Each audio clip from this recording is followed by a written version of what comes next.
But let's take our conversation forward. We've got Vaibhav Global, the Group CFO, joining in. We have Vineet Ganeriwala on the show right now. Vineet, hi, good morning. Good to have you on the show. Help us understand, how is it that you ensured your business continues over the last 2 quarters, challenging as it has been? How are your key markets performing? Is everything back to normalcy now? First of all, good morning to you and your viewers, and thank you for having me here. So we are pleased with our performance of the last quarter in these challenging times. So we managed our entire operations very well. Our US and UK operations continued and were not shut down for even a single day. So we were in electronic retailers and were allowed to operate out there, which helped in these challenging circumstances. Also, our regional sourcing and supply model worked beautifully for us in this period, and we were able to respond with agility and supply to the customers in line with the changing requirements and changing behavior. So all this held and led to the fantastic performance we saw for us during Q1. And we are pretty pleased with the way it has come out. Good to hear that, finally, from some company at least. But tell me, Vineet, given that most of your sourcing happens from India as well as Thailand, how is it that you're managing the supply chain right now? Have there been any disruptions? So we have a regional supply chain model. So we have a factory and production in India. We have our sourcing locations in China, Thailand, and Indonesia. Plus, we also source from 15 other countries in the world.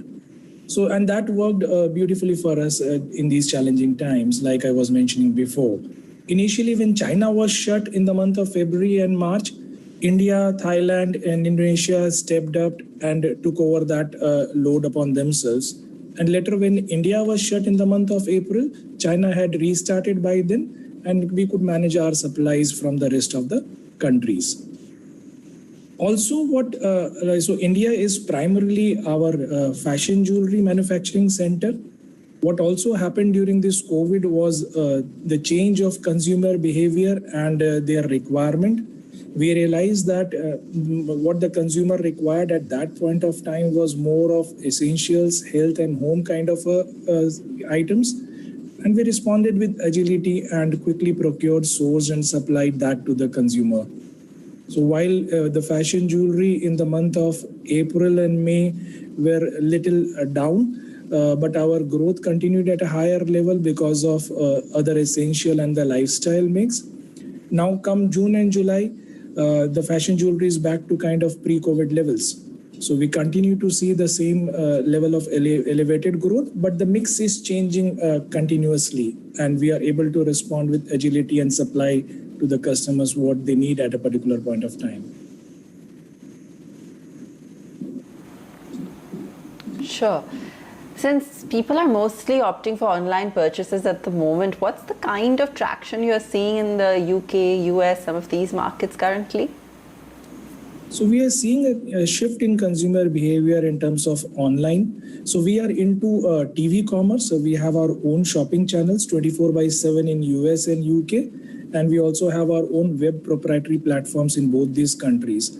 So we are seeing, because of all this physical retail, etc., being shut, definitely there is an increased eyeball on TV. At the same time, there is an increased traffic over website as well. And we see that in the marketplaces like Amazon, etc.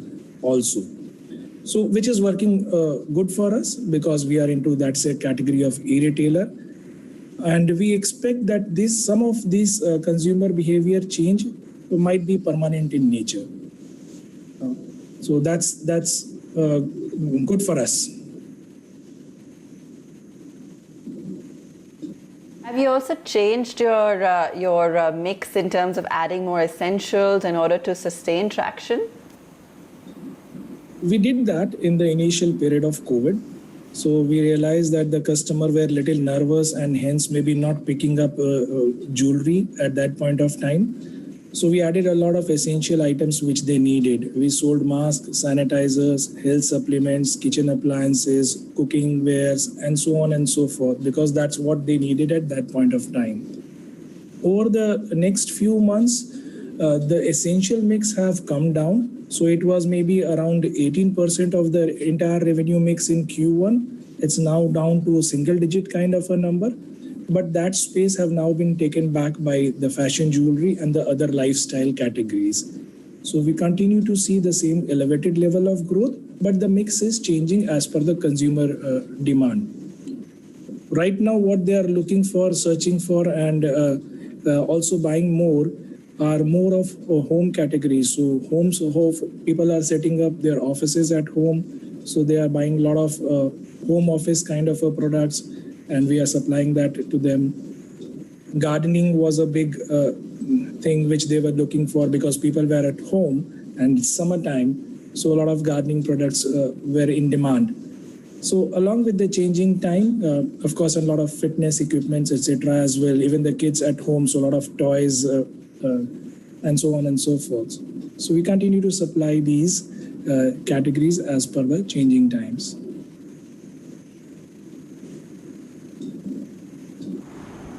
Okay. Wanted to also understand what the outlook has been with respect to long-term changes in the consumption patterns in the US and what you're witnessing on that front.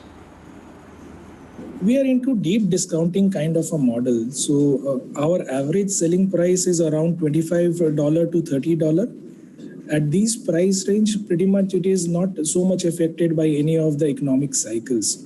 So whether it is a recession or a boom, we are pretty much not impacted either ways. So that is the reason maybe we continue to see, in fact, we are seeing an elevated level of growth in this COVID scenario. We expect that in the long term, with all this consumer changes in the consumer behavior in terms of moving more digital, and some of these we expect to be permanent in nature. So we are pretty confident of our guidance, which we give for long term in terms of 15 to 17% growth in terms of the retail revenue in constant currency terms. In the shorter term, like we mentioned in our last investor call as well, we expect to continue to see the elevated level of growth.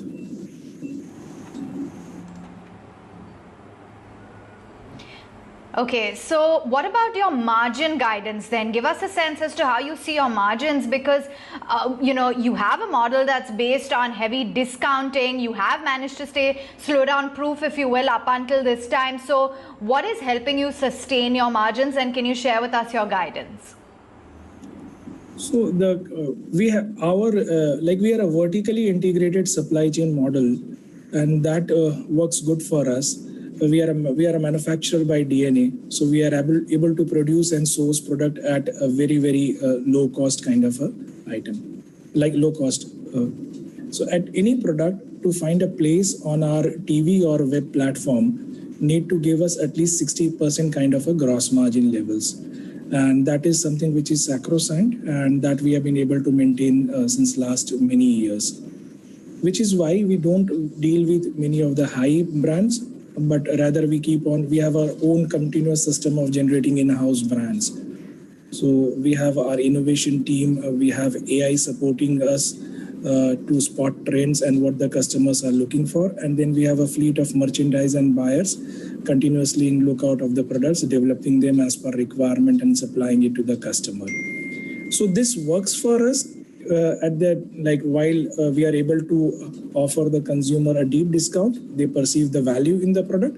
At the same time, we also are able to maintain our gross margin. Sure. Understood. Since your business is not very capex intensive, does it imply that whatever money you make actually gets added onto your books? Yeah, pretty much. Our routine maintenance capex is not high in our kind of an industry. So last year, the routine capex was to the tune of about 35 crores, which means between operating cash flow and free cash flow, there is not much of a delta out there. And this is what is leading to a high return ratios. If you look at our return of capital employed, in last 5 years, it has moved from a single maybe digit kind of a number, around 10 to 11%. It is now even touching close to 50% as at the end of Q1. So that's the beauty of this model. So Another beauty of this model is if you look below gross margins, most of the fixed costs are pretty much stable in nature. While they will increase in absolute rupee term, but they don't increase in the same proportion as the revenue growth. So as we keep on growing revenue, a large part of that also flows down to EBITDA, which is also resulting in the continuous margin expansion. So over the last 5 years, our margin have improved from 6% to 14% as at end of Q1. And we expect to continue getting operating leverage going forward as well.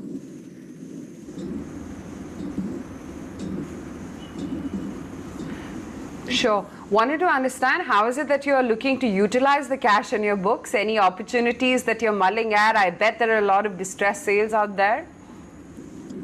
We continue to explore opportunities as it comes our way. As of now, there is nothing concrete on the table, but if any opportunity which makes sense for us comes our way, we'll definitely explore and have a look at that.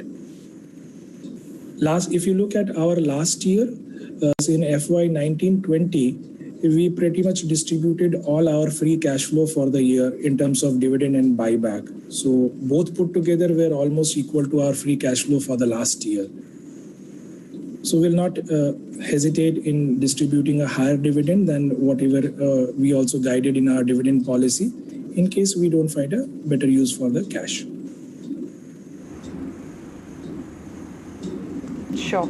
There's just one concern, regarding the increase in your market share and expanding the customer base from here on, and how would you manage to do that? What would you like to say to this question thrown up by the analyst as well as market fraternity? Our market share have been continuously increasing since last many years. So in last 3 to 4 years, we have almost doubled it. When we compare ourselves with other companies in these markets with a similar kind of a business, be it Curate or Evine and the like, we are close to 3% kind of a market share as at end of Q1, which was half maybe a few years back, 3 to 4 years back, it was less than 2%. So we have been growing continuously at a reasonably healthy level, and the other competitors are not growing to that extent. And we are continuously adding market share. What it also means for us is we still have a large headroom in front of us. So at being at 3% kind of a market share, we have a lot of free land in front of us to grab, and we shall continuously go on increasing. We are confident that we'll keep on increasing the market share. Coming to the second point of your question in terms of customer base, we have a very healthy kind of a customer base. We have managed to retain, and their retention and the repeat purchase is very high. On an average, one customer buys about 27 to 28 items from us throughout a year. And the kind of a lifetime value they give is pretty high. In Q1, the increase in the new customer also have been phenomenal. And from a level of 3.5 lakh customer as at March end, we are almost close to 4.5 lakh unique customers now. So a sharp jump in new customer acquisition as well, continued with a healthy retention rate of old customers and a healthy repeat is what is giving us the confidence which we are reiterating in terms of our guidance for medium and long term.